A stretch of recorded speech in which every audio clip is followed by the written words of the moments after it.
Muy buenas tardes, les damos la bienvenida a una nueva charla del ciclo Luz y Sombra, Astronomía y Ciencia desde el Wallmapu. Soy Antonieta Silva, académica de la Universidad de la Frontera y directora del Comité Eclipse UFRO, que es el encargado de todas las actividades en torno al evento que viviremos el próximo 14 de diciembre. Hoy tenemos el gusto de recibir a Rodrigo Herrera Camus, académico del Departamento de Astronomía de la Universidad de Concepción y coordinador general de la campaña Planifica tu Eclipse. El nombre de la charla de hoy es El lado oscuro de la Luna y las galaxias, donde se explorará el desconocido pero interesante lado oscuro de la Luna. Te agradecemos, Rodrigo, por participar en este ciclo.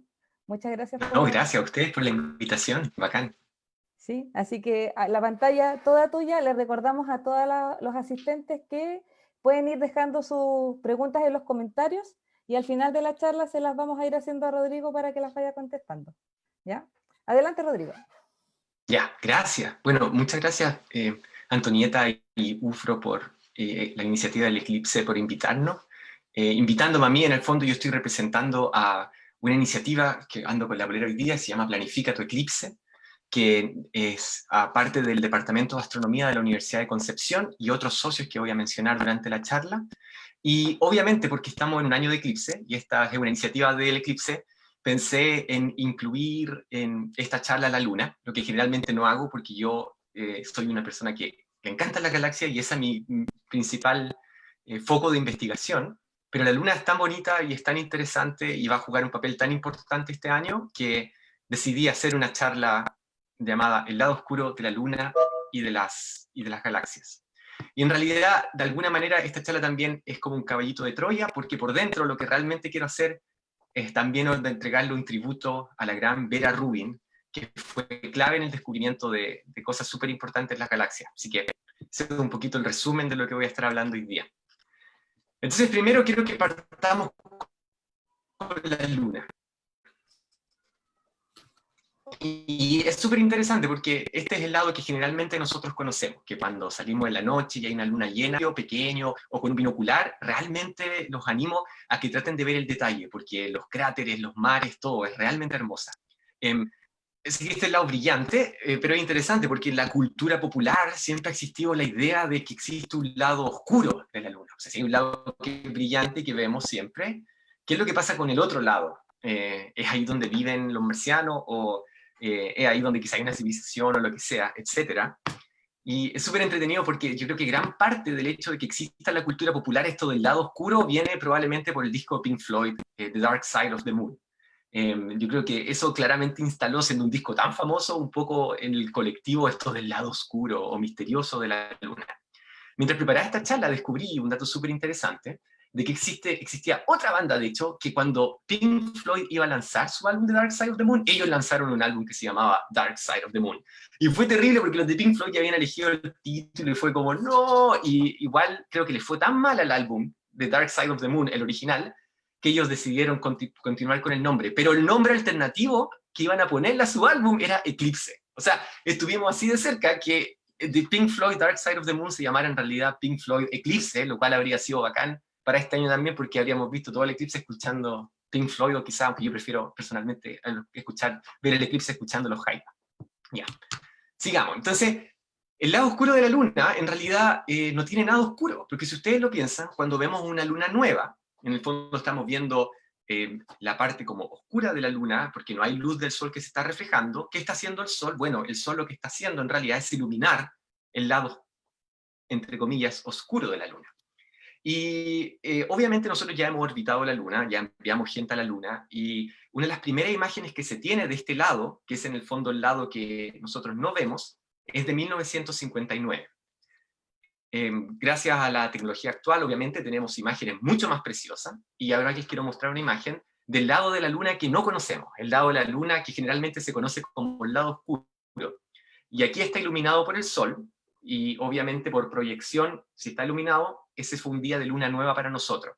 Y por el otro lado iluminado, pueden ver una superficie que es distinta. De hecho, esta superficie, este lado de la luna, tiene muchos más cráteres que el lado que nosotros estamos acostumbrados a ver, y tiene, de alguna forma, las características del suelo también varían levemente.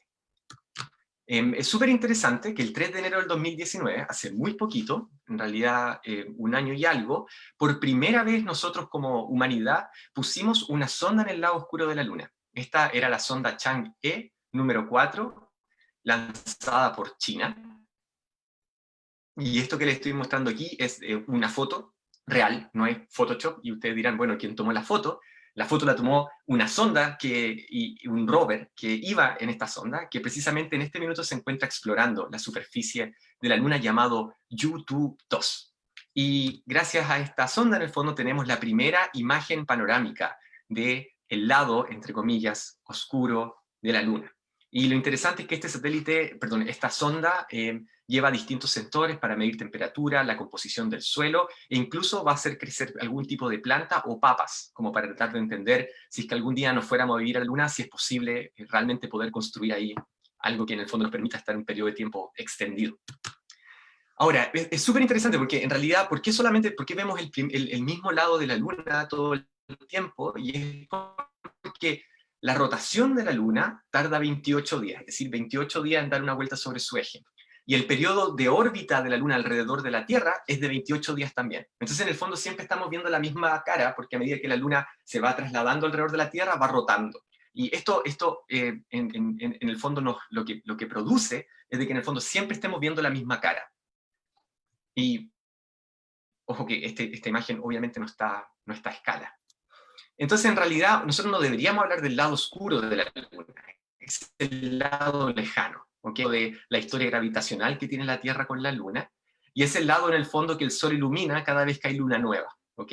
Así que, si hay algo que puede quedar de esta charla para que ustedes guarden para el futuro, es que el lado oscuro no es la forma correcta. Por favor, refirámonos al lado lejano de la Luna. Eso sería el punto 1.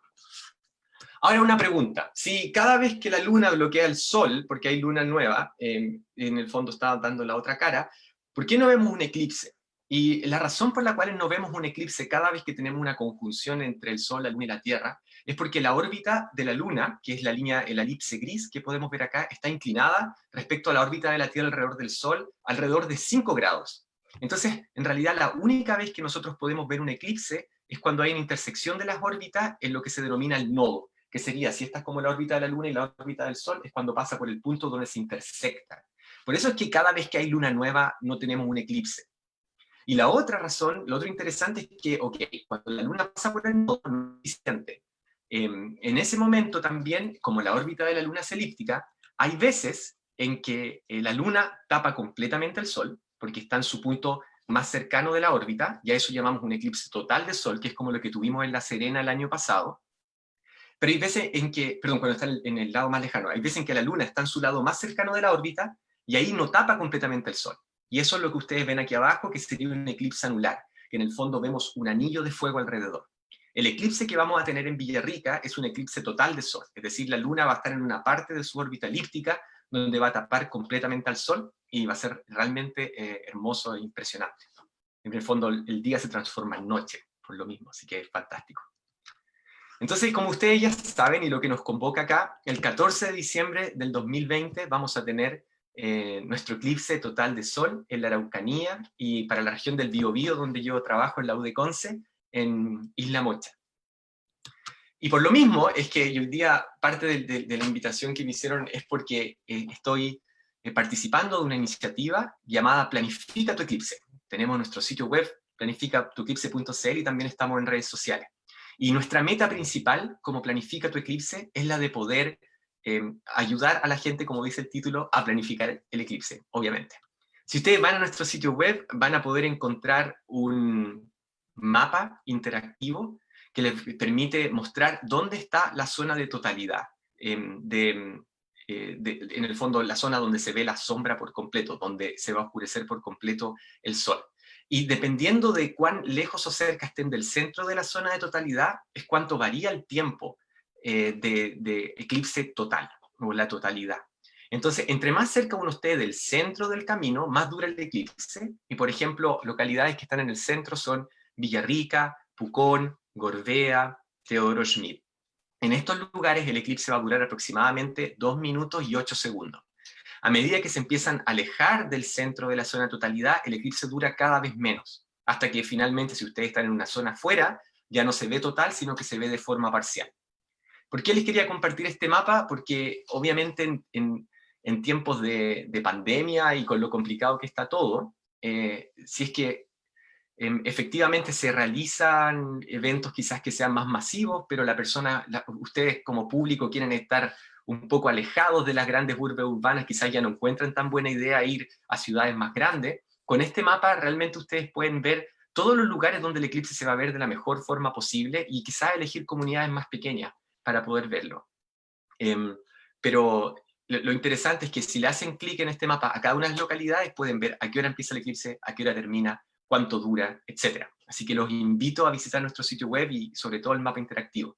También van a encontrar información de seguridad, por ejemplo, que es súper importante, porque recuerden que cualquier tipo de observación directa al sol con sus ojos va a producir daño, ya sea temporal o permanente. Y aun cuando tengan estos típicos lentes que uno puede conseguir, si están dañados, si están doblados, etcétera, también puede producir daño. Así que esto es como muy fundamental de que todos entendamos cuál es el uso correcto de los lentes y cuáles son las formas seguras de ver el eclipse, para que no tengamos que lamentar daño. En el eclipse pasado hubo una campaña gigantesca para que la gente no tuviera daño ocular y igual hubo gente que resultó lesionada. Así que tenemos una tarea, tanto Antonieta con su iniciativa en la UFRO, nosotros, yo creo que estamos todos en la misma sintonía aquí, de prevenir cualquier tipo de daño ocular. Aquí está el eclipse, el equipo de Planifica tu Eclipse, cuando lanzamos nuestra actividad en Villarrica el 2019, la UFRO también estuvo ahí acompañándonos, así que fue bacán, estuvimos juntos participando en esto. Esto fue obviamente gracias a nuestros socios estratégicos aquí, que son el Par Explora de la Araucanía, que han estado trabajando con nosotros codo a codo, y con el cual también estamos planificando un montón de actividades para lo que queda del año. La mayoría de ellas van a estar disponibles en la web y redes sociales, porque como saben, no es posible en este minuto ir y hacer actividades de forma presencial. Y el día del eclipse nosotros como equipo planificamos estar en Villarrica, que ha sido la municipalidad con la que hemos estado trabajando este tiempo. Pero todo este trabajo ha sido en realidad por este maravilloso equipo y juntos estamos tratando de sortear esta pandemia y de poder de alguna manera entregar información del eclipse de la mejor manera posible. Ya, terminé con el eclipse, así que terminé con la luna. Podemos centrarnos en mi objeto favorito en el universo, que son las galaxias, porque son tan maravillosas, son tan fantásticas, es difícil describirlo con palabras. Así que como ustedes pueden ver acá, las galaxias en el fondo vienen en todos los colores, sabores, formas, etcétera, que se les puedan ocurrir. Y eso es súper entretenido, porque en el fondo lo que muestra es que hay una diversidad gigantesca. Como pueden ver en esta imagen, hay galaxias que son anaranjadas y con una forma de disco, hay galaxias anaranjadas, pero tienen forma de esferoide, hay galaxias que son más bien azules, hay galaxias que son bien irregulares, esta de acá parece una S, etcétera. En el fondo, tanto el color como la morfología de las galaxias, lo que nos está hablando es cómo se formaron y cuál ha sido su camino evolutivo. Nos está diciendo de alguna manera cómo es que se construyeron, cuál es su historia y cómo se construyeron. Nosotros los astrónomos como que nos encanta clasificar las cosas, es la manera que tenemos para tratar de hacer ciencia de una manera ordenada y sistemática. Y por eso es que en el fondo utilizamos lo que se llama el sistema de clasificación morfológica, donde clasificamos las galaxias en 4 grupos principales.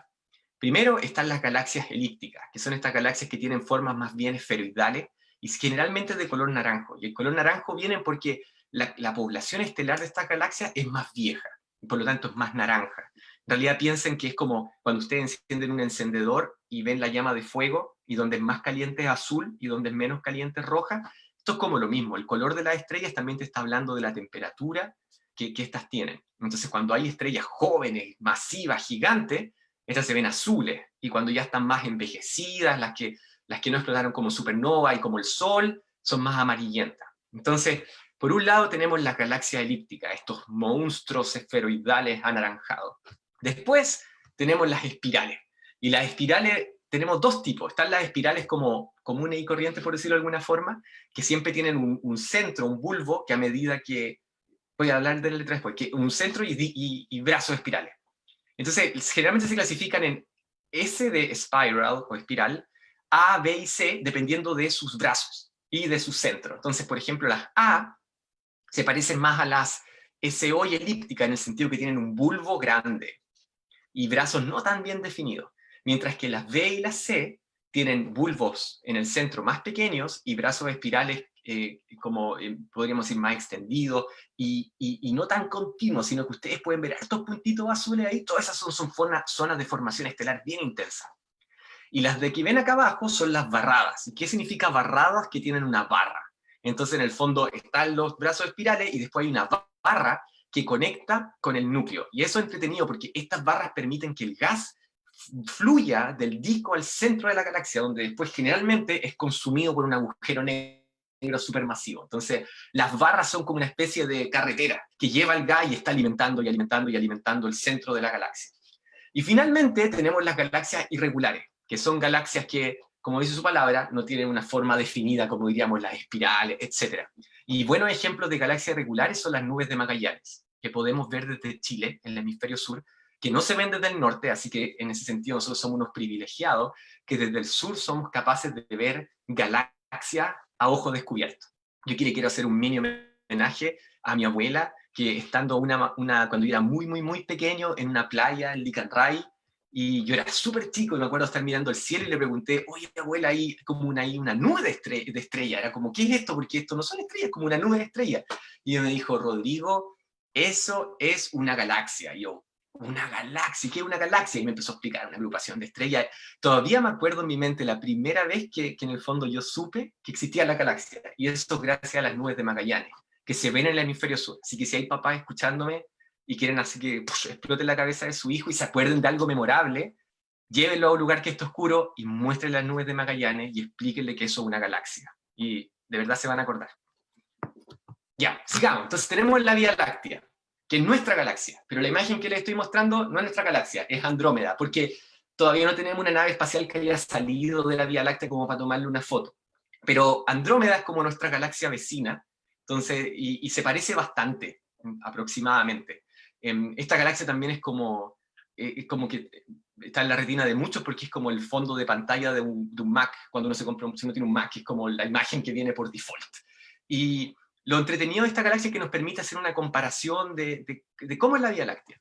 Primero, el tamaño, el diámetro de nuestra galaxia es aproximadamente 100.000 años luz, es decir, que si viajamos a la velocidad de la luz nos demoramos 100.000 años en recorrerla.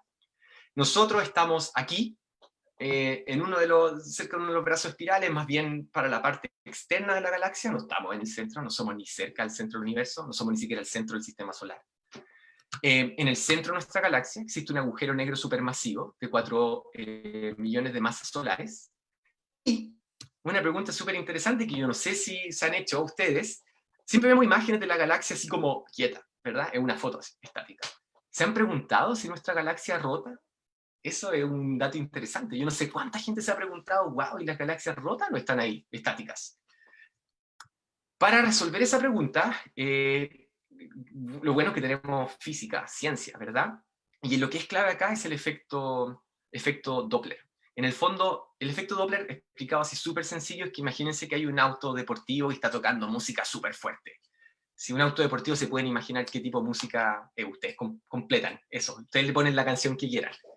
Yo más o menos me imagino qué música escucharía alguien andando en un deportivo. En fin, como que todos se den cuenta. Entonces si el auto está quieto, en el fondo pueden ver aquí las ondas, el sonido se está expandiendo y lo está haciendo de la misma forma en todas las direcciones. En el fondo con la misma frecuencia, que es lo que está representado aquí, es esta onda.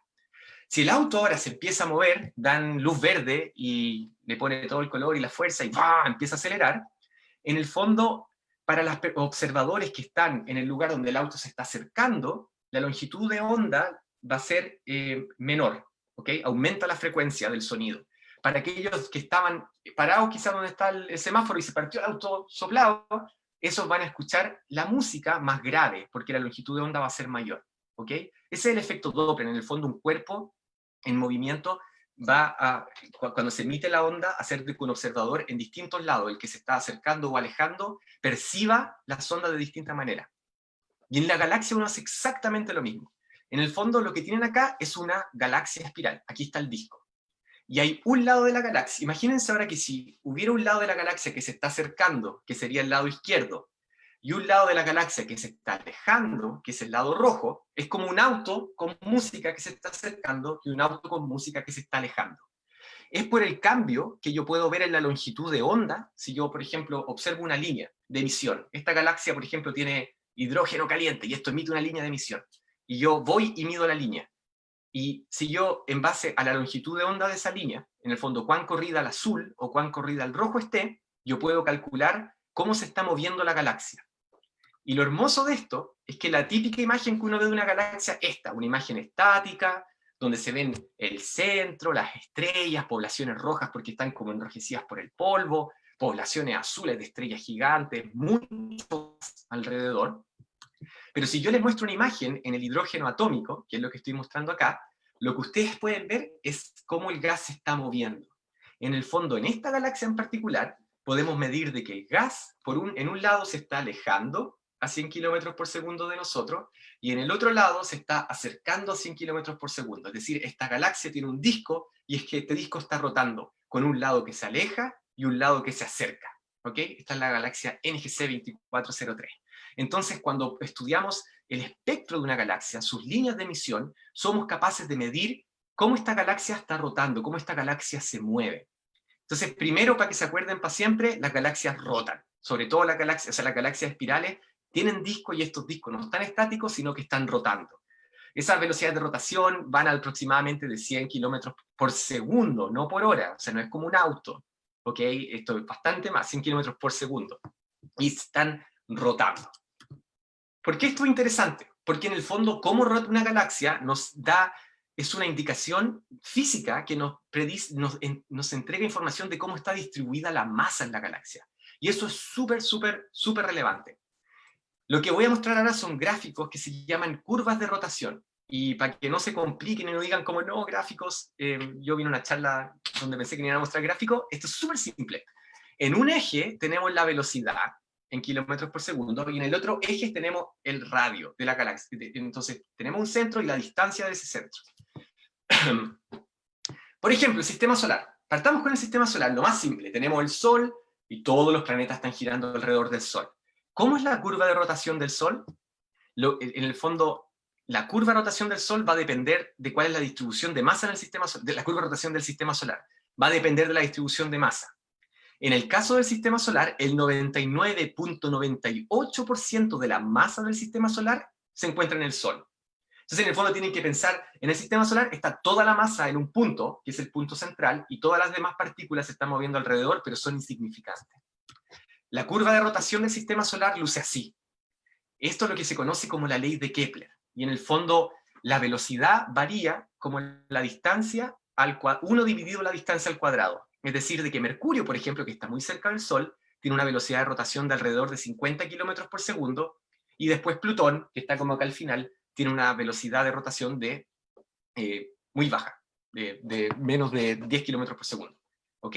Entonces, en el fondo, si uno ve el sistema solar y no conociera la masa del Sol, pero uno logra medir la curva de rotación, uno podría decir, la mayoría de la masa en este sistema está concentrada en el centro, porque esta es la curva de rotación que yo observo. Veamos otro ejemplo. Imagínense que ustedes tienen un vinilo. Imagínense que tuvieran una galaxia que fuera como un vinilo, un cuerpo sólido, ¿ok? Y el vinilo empieza a rotar de la misma forma que una galaxia rota. ¿Cómo se vería su curva de rotación?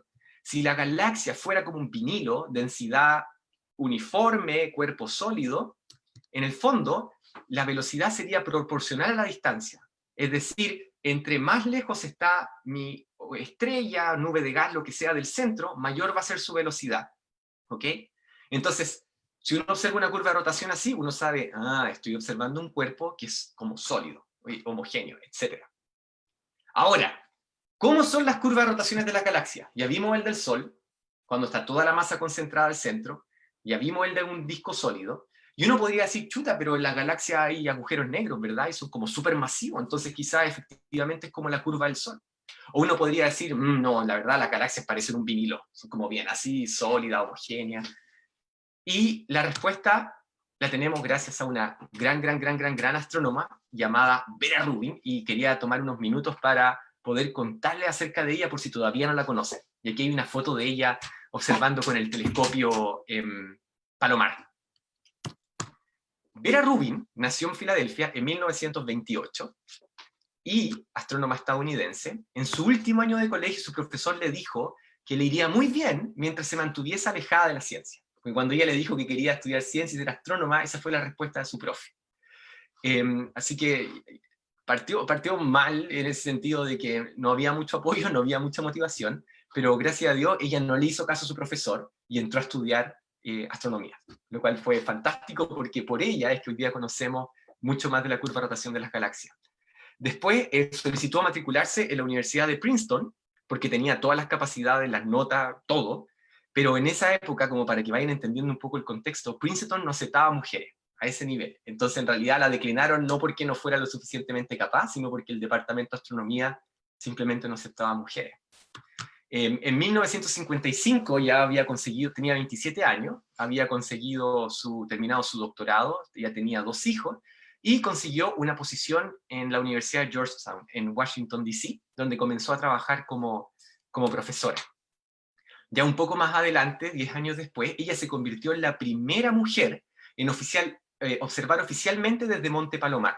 Y aquí coloqué anécdota del baño, porque es súper interesante. En el fondo ella, en el Monte Palomar, que es este observatorio que queda en California, no se aceptaban mujeres en parte porque no había baño de mujer. Era como, casi que no pueden subir porque la verdad no tienen dónde ir al baño en la noche después de toda una noche de observación.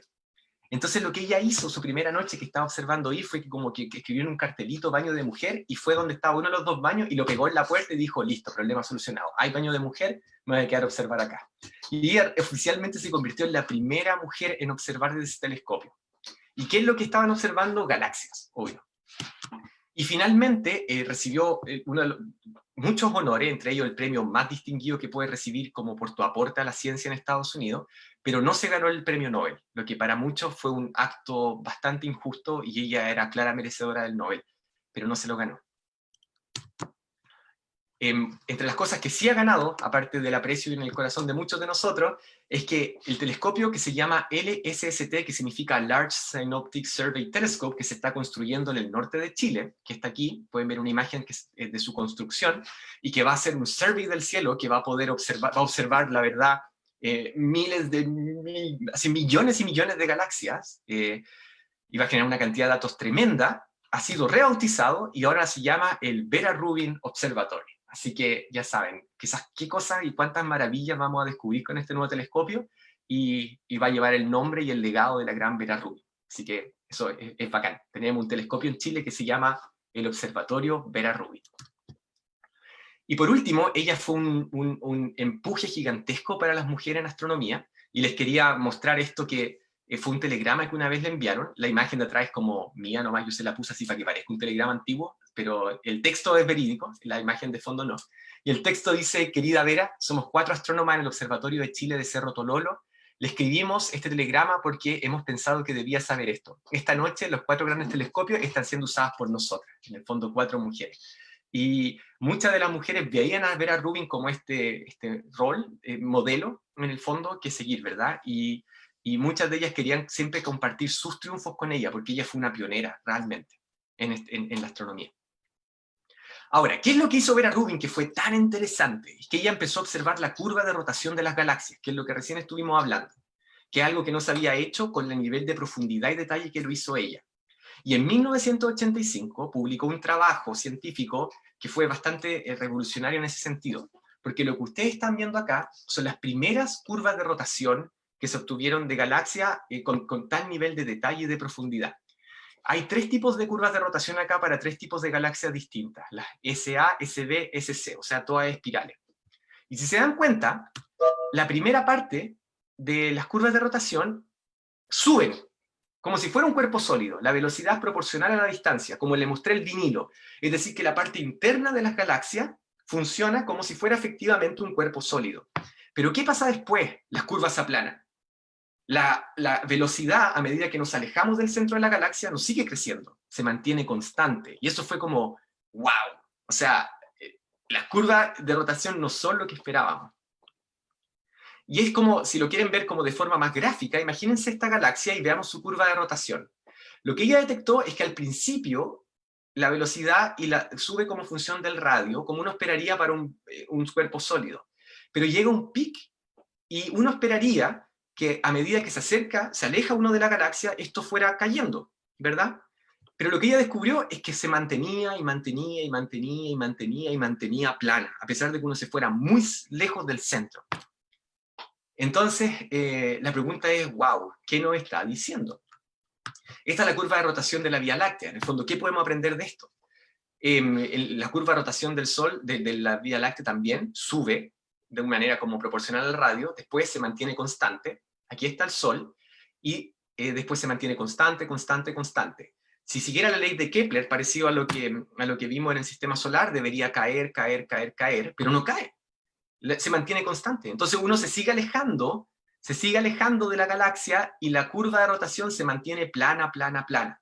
Entonces la pregunta es, ¿qué hay allá afuera que está haciendo que mi gas siga rotando a la misma velocidad a medida que yo me voy alejando? Y aquí es donde vino el gran descubrimiento. Y es que típico que uno piensa, ok, esta es mi galaxia, y mi galaxia tiene un disco de estrellas y un disco de gas. Pero la verdad necesitamos una componente extra que nos ayude a mantener una curva de rotación que sea constante. ¿Qué es esa componente extra? Es la materia oscura. En el fondo, el descubrimiento de Vera Rubin llegó a la realización de que todas las galaxias se encuentran inmersas en lo que se llama un halo de materia oscura, que es materia que no vemos, por algo le pusieron materia oscura, pero que sí tiene un efecto gravitatorio sobre la galaxia. Entonces, lo que hace es de que mi curva de rotación se mantenga constante, porque cuando ya nos vamos lejos de la parte central de la galaxia, está dominado por la materia oscura. Y eso fue así, hacía explotar la mente, porque en el fondo estaba entregando una nueva visión de las galaxias que no se conocía antes. Entonces, toda curva de rotación de una galaxia se puede descomponer en el fondo, en lo que llamaríamos una componente, que es lo que uno esperaría del disco si no hubiera materia oscura, que suba y después caiga, como caería por la ley de Kepler, en el fondo va cayendo. Una componente de materia oscura, que a medida que nos vamos alejando de la galaxia se va haciendo cada vez más importante, y si uno suma estas dos componentes, uno obtiene la curva de rotación de una galaxia, y la curva de rotación es plana. ¿Ok? Entonces la única manera de poder explicar las curvas de rotaciones de la galaxia, que son todos estos puntitos que ven acá, estos para NGC 3196, todos estos puntitos que ven acá que se hace la medición, la única forma de explicarlo es si incluimos en la medición un halo, esta como esfera de materia oscura alrededor de la galaxia. Sin la materia oscura no seríamos capaces de reproducir las curvas de rotación. En el fondo observaríamos la línea naranja. Y, como ustedes pueden ver, la línea naranja no se parece en absolutamente nada a lo que observamos. Ahora, la materia oscura terminó resultando ser uno de los componentes más importantes del universo. Lo que ven acá es una simulación del universo que se llama Millennium, que parecen neuronas u otras cosas, pero que en realidad es la distribución de materia oscura que esperamos observar en el universo. Y voy a hacerle un zoom. Lo que uno ve son todos estos filamentos que se conectan, y en las partes donde hay una mayor densidad se acumula, y donde se acumula la materia oscura es donde se forman las galaxias. Entonces cada puntito que ustedes pueden ver aquí, por más pequeño que sea, en el fondo es un halo de materia oscura donde se está acretando material, y ese material finalmente colapsa formando las galaxias que conocemos hoy. Entonces en el comienzo del universo la materia oscura fue fundamental para poder formar las galaxias que conocemos hoy. Y después estas galaxias empezaron a evolucionar, a formar estrellas, etcétera, etcétera, pero siempre dentro de este halo de materia oscura, que determina, por supuesto, cómo varía su curva de rotación. Entonces, si hacemos ahora un mapa del contenido del universo y nos pensamos, ok, ¿cuán importante es la materia oscura? Lo que les estoy mostrando acá es una imagen como un diagrama, un pie, y en color azul, celeste y verde. Y me gustaría que en la casa pensaran cuál de ustedes asignarían, por ejemplo, la mayor parte de la torta es azul. ¿Cuál creen ustedes que corresponde? ¿Átomos, materia oscura o energía oscura? Y lo mismo con la verde y lo mismo con la celeste. En el fondo, ¿cuál de estas tres alternativas, los átomos, la materia oscura, la energía oscura, es el principal componente del universo? ¿Cuál es el segundo? ¿Cuál es el tercero? Y si hacemos este experimento, la respuesta es la siguiente. En el fondo, la mayoría de la composición de nuestro universo, el 72%, es energía oscura. La materia oscura, para la cual los descubrimientos de Vera Rubin fueron muy importantes, corresponden al 23%. Y los átomos, la materia bariónica, lo que nosotros conocemos, de lo que están hechos mis manos, mi anillo, mi casa, los átomos en el fondo tan solo son el 4,6% del universo. Es decir, cuando nosotros pensamos en la gran cantidad de materia, las estrellas, las galaxias, etcétera, el porcentaje es súper, súper, súper bajo. La verdad, la mayoría del universo es materia oscura y es energía oscura. ¿Ok? Y de los átomos ya ni siquiera somos capaces de entender bien cómo hay tantos misterios respecto a, en el fondo, lo que podemos ver, la materia bariónica, los átomos. Imagínense todavía los misterios que nos quedan por descubrir respecto a la materia oscura y la energía oscura. Esto es para que vean de que en realidad hay mucho por descubrir allí fuera. Y para ir como terminando, yo creo que esto es súper importante. Este fue un consejo que le dio Vera Rubin a una astrónoma llamada Rebecca Oppenheimer. Y ella le dijo: no dejes que nadie te detenga por razones tontas como quien eres. Por ejemplo, en sus años era ser mujer. Y no te preocupes de los premios y la fama, como ella, que no se logró ganar el Nobel. El verdadero premio es encontrar algo nuevo allá afuera. Y yo creo que esa tiene que ser la motivación para cada científico y para todos los pequeños científicos que están observando para el futuro. De que en realidad hacemos esto eh, porque entendemos de que hay cosas hermosas por descubrir allá afuera, y en el fondo la alegría que produce descubrir algo nuevo es maravillosa, ¿verdad? Y no tiene comparación. Entonces, en ese sentido, los quiero animar a descubrir, sobre todo a los niños si se quieren dedicar a ciencia, a no rendirse, a que no dejen que nadie les diga que no lo pueden hacer, como por ejemplo el profesor de ciencias de Vera Rubin, ya que tampoco lo hagan ni por los premios ni por la fama, sino que realmente por descubrir algo nuevo allá afuera. Créanme que hay mucho, mucho, mucho por descubrir. Así que, por último, los quiero dejar invitados a que nos acompañen en estos 6 meses que quedan para el eclipse, en nuestro proyecto Planifica tu Eclipse, y eso, y darle muchas gracias a Vera Rubin por inspirar esta charla, que ya no está con nosotros, pero dejó un legado gigantesco. Eso entonces. Muchas gracias, Rodrigo, por tu presentación. Te vamos a dar aplausitos virtuales. Yo lo hago desde acá, el público lo hace en los comentarios. Súper interesante. Partimos con la luna, hablamos de galaxias, hablamos de Planifica tu Eclipse, iniciativa en la que también la Universidad de la Frontera ha estado presente ahí apoyando en algunas actividades. Por supuesto. Esperamos seguir con esa colaboración Obvio. también el resto del año y que sea para el futuro también, quién sabe. Sí. Y tenemos varias preguntas en los comentarios.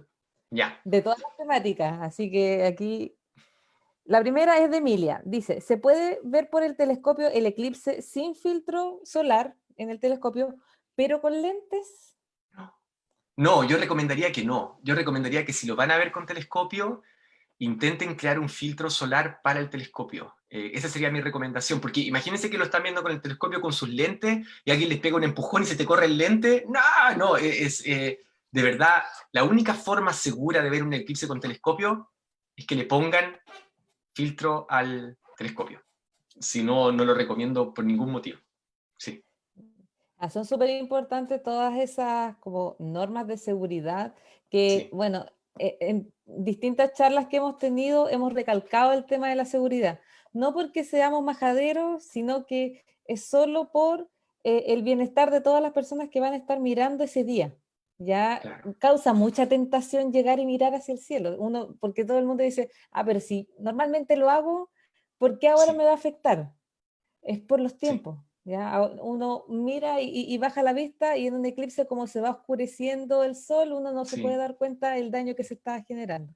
Entonces, No, y con la ojo también capacidad para de todos eso. amplificación que tiene el telescopio, de verdad, es horrible. O sea, no, la única forma segura de usar un telescopio es usar un filtro o proyectar con el telescopio en una pantalla.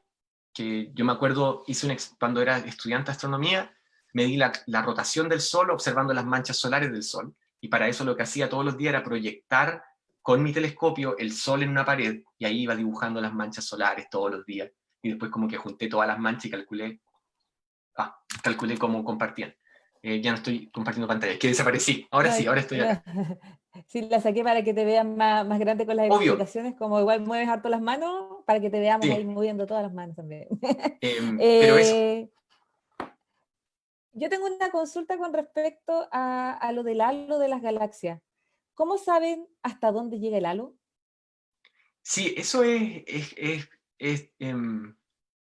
es complicado, porque en el fondo, como tú viste, la verdad, el halo es realmente esta interconexión de las redes que existen. Entonces, uno mide el halo más bien como uno define dónde está la densidad del halo versus la densidad que uno observa en el universo. Entonces, uno define así el tamaño del halo. Por ejemplo, donde la densidad es 200 veces la densidad crítica del universo, yo puedo definir el tamaño de mi halo.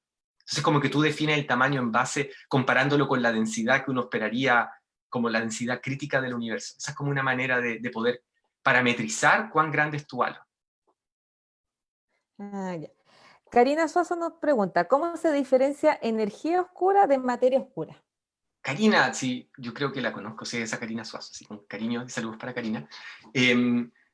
La verdad es que son dos cosas distintas, porque la materia, la energía oscura es la responsable de nuestro universo, de que el universo se expanda de forma acelerada. ¿Ok? Entonces tiene como una característica de alguna forma repulsiva que hace que nuestro universo se quiera expandir más rápido. Mientras que la materia oscura tiene un efecto como un poco contrario, es como en el fondo materia, que tiene una acción gravitacional. Comparten el oscura, porque en el fondo la materia oscura no la vemos y la energía oscura como tampoco, pero no es que sean parientes por el llevar un nombre parecido, en realidad son dos cosas completamente diferentes.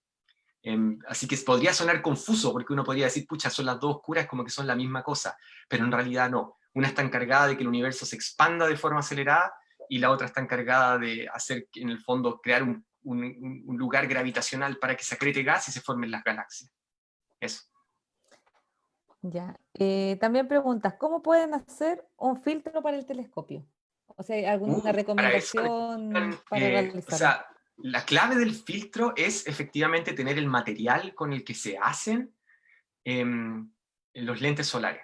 Entonces, eso es como complicado de conseguir porque en el fondo un filtro uno estaría esperando de que tuviera el tamaño de la apertura de tu telescopio y la verdad, yo no recomendaría comprarse 5 lentes y sacarles el filtro y empezar a pegarlo y así tratar de tapar el telescopio, como que no recomendaría. Lo ideal sería que venden rollos de este material para hacer lentes.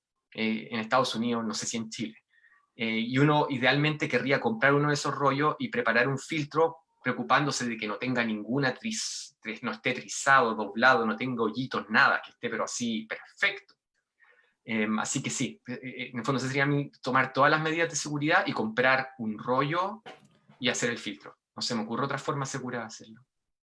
Sí, venden filtros también que son un poco caros, pero existen. Y una de las formas más simples y más baratas que estamos recomendando siempre es no verlos directamente, sino que proyectarlos. Exacto. Ya se puede proyectar de múltiples formas. En YouTube pueden encontrar en nuestro canal de YouTube cómo construir un proyector para mirar el eclipse.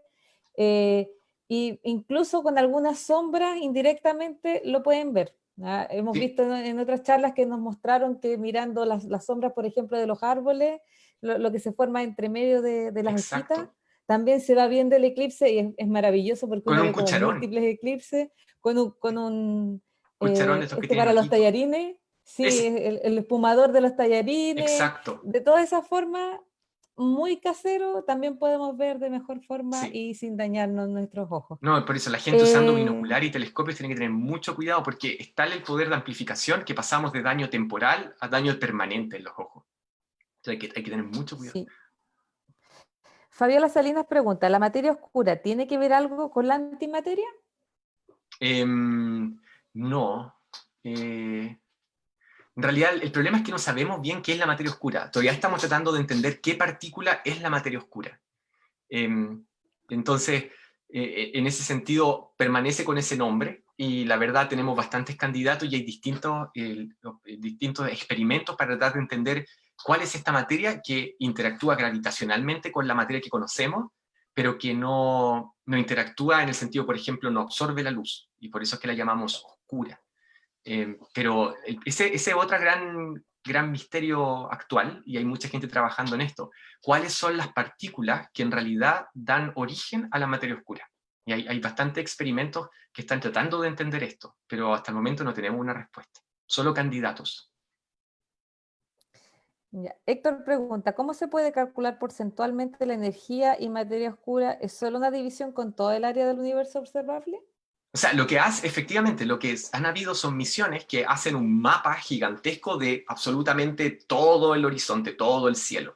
Entonces la enviamos al espacio, estas fueron la misión Planck, por ejemplo, o WMAP, y lo que hacemos es un mapa de lo que se llama es el fondo de radiación cósmico, que es como una imagen, así una foto, es como del universo cuando era muy, muy, muy joven. Y en base a las fluctuaciones que uno ve en ese mapa, uno puede calcular qué porcentaje de estos distintos elementos, materia oscura, materia bariónica, permiten reproducir estas observaciones. Entonces, en realidad, cuando yo digo, estos son los porcentajes que hemos medido, es porque yo estoy asumiendo un modelo que tiene estos componentes y después trato de ajustar ese modelo a las observaciones que obtuvimos con estos telescopios. Y en el fondo, el modelo que mejor ajusta a estas observaciones es precisamente el modelo con esas proporciones. Pero estamos partiendo de la base que el universo tiene esas componentes. Y cuando tú creas ese modelo de universo y lo comparas con las observaciones, el resultado que obtienes es que tienen que estar en esas cantidades para poder reproducir lo que observamos. Eso. Ya. Jano Suazo pregunta, Rodrigo, ¿cuál es tu opinión acerca de la vida extraterrestre? Mira, sí, no, es interesante porque en el fondo hay tantos planetas, ¿verdad? Hemos descubierto tantos planetas extrasolares. Sabemos que aproximadamente la mitad de las estrellas en una galaxia deberían tener planetas, y uno pensaría, wow, la probabilidad de que hayan personas, astroboy ahí en esos planetas es alta. Y en el sentido de que, ¿por qué no, verdad? Si hay miles de millones de estrellas y la mitad de esos miles de millones de estrellas tienen planetas, y ya hemos descubierto planetas que están en zonas habitables, en el fondo, zonas donde el agua, por ejemplo, puede estar de forma líquida, uno se podría preguntar, chuta, ¿cómo vamos a ser los únicos, verdad? ¿Cómo vamos a estar solos? ¿Cómo hay un universo tan, tan, tan grande con miles de millones de galaxias y resulta que el único planeta que tiene vida como la que conocemos nosotros es la Tierra? Es difícil. En mi parecer, lo encuentro bien improbable, bien, bien improbable. Obviamente, mientras no descubramos vida, o sea, vida puede haber hasta en el sistema solar, si tampoco hay que estar pensando que hay que mirar a otro planeta, quizá alguna luna de Saturno tiene vida, o sea, hay un montón de candidatos, puntos que nos queda tanto por explorar. Pero me sorprendería que no hubiera más vida en el universo, de verdad, me sorprendería mucho. Ahora recordemos que, claro, uno piensa en vida en el resto del universo, vida extraterrestre, y se imagina como el alien que sale en la película u Claro, otra persona como uno, pero cualquier microorganismo que se encuentre va a ser vida extraterrestre. exacto. Entonces, un microorganismo, no sé, una especie de lombriz o algo muy, muy pequeño que se puede encontrar en otros lugares, ya va a ser vida extraterrestre. Aquí en la Tierra hay efectivamente vida en regiones súper, súper inhóspitas, ¿ok? Y entonces en el fondo regiones inhóspitas como observamos en otros planetas o satélites alrededor de esos planetas. Entonces, ¿por qué no? Eso. Por ahora estamos ok con las preguntas, Súper. ¿o no? Ah, no, acá entró una nueva para responder. Dice, ¿la materia y energía oscura entra dentro de alguna explicación con física de partículas en cuanto a muones, gravitones, etcétera? O sea, sí, porque en el fondo la física de partículas es precisamente la que nos tiene que dar los candidatos para tratar de entender cuál es la materia oscura. Y después en el fondo nosotros tenemos que tratar de detectar esas partículas y poder asociarla a la energía, a la materia oscura. Entonces, de alguna manera, cuando ya empezamos a hablar de materia oscura, efectivamente estamos hablando de un trabajo conjunto entre los astrónomos y los físicos, porque al final del día es un lugar donde se conectan los dos, y tenemos que tratar de entender desde el punto de vista de las partículas, cuál de todas estas nos permitiría explicar la acción que tiene la materia oscura sobre las galaxias, por ejemplo. Entonces sí, es como un mundo donde los físicos de partículas, los físicos más teóricos, los astrónomos observacionales, como que van todos de la mano tratando de solucionar el misterio. Ya, vamos a hacer una última pregunta, Ya, que es de Fernando Cortés, que creo que sí lo conocemos. sí, Si me pierdo este eclipse, ¿cuándo es el próximo? Fernando, me pillaste. No, no me pillaste. El próximo eclipse total de Sol en Chile es el año 2048, en la región de Aysén, en verano, así que probabilidad de que quizás no esté nublado. Pero yo no me confiaría, sobre todo a los más viejitos que están escuchando, yo no me perdería este eclipse en ese sentido. O sea, si tienen la oportunidad de viajar a la Araucanía, Isla Mocha, un pedacito de la región de los ríos donde se va a ver, yo los invitaría a participar y a tratar de hacer el esfuerzo. Porque es realmente increíble presenciar un eclipse total de sol. Es una cosa, no solo intelectualmente, que uno diga, oh, mira, la luna tapando el sol. No, es un fenómeno netamente emocional. Incluso yo diría hasta biológico, porque la luz que se produce justo antes del eclipse no es empieza a apagar el sol, pero no es la típica luz de atardecer, es como una luz azul, es como todo tan raro. Hasta tu cuerpo se siente distinto porque es una luz que tu cuerpo nunca ha visto. Entonces yo de verdad animaría a la gente, no esperes hasta el 2048, no tiene sentido. Hagan un esfuerzo si es que pueden y vean el eclipse donde hay totalidad, porque la totalidad hace mucha diferencia. Es muy distinto ver un eclipse de forma parcial a ver un eclipse de forma total. Y la Araucanía es bien grande, así que hay un montón de lugares donde pueden ir a verlo. No piensen de que solamente es Villarrico, Pucón, etcétera. O sea, hay muchos lugares. Así que yo los invito, no se lo pierdan. No esperen hasta el 2048. Ojalá estemos todos y lo veamos el 2048 también, pero de verdad no es necesario esperar tanto. Sí, ya tuvimos la fortuna de tener un eclipse el año pasado, vamos a Exacto. tener un eclipse este año, esperamos que la situación esté mejor para que, y resguardando siempre las precauciones que vamos a tener, Sí, pero invitamos a todos a que puedan participar de este eclipse. No es necesario tampoco ir a esos lugares que van a estar a lo mejor más llenos, buscar sí, otro lugar en la región, como dices tú, es bastante grande, la zona 100-100 que le decimos que la zona de máximo tiempo de oscuridad también es bastante grande, cruza toda nuestra región y sí, esperemos que haya buen tiempo nomás ese día, sí, que no llueva, que no esté nublado, igual vamos a tener oscuridad, pero para poder sí, disfrutar este fenómeno natural de la mejor sí. forma posible. Hay que intentarlo, obvio. Sí, Si muchas no, por gracias último, la región de la Rodrigo. Araucanía es Ah, tan dime. bonita. Sí, es tan bonita la región de la Araucanía. Por último, si no hay eclipse, uno disfruta de los volcanes, de los lagos, de los ríos. Igual, todo bonito. Así que yo animaría a la gente a que venga. Sí, ahora si no pueden venir a la región de la Araucanía o en la parte donde se va a oscurecer, porque tampoco es toda la región de la Sí, Araucanía, recuerden que va a haber una alto porcentaje también de visibilidad del eclipse.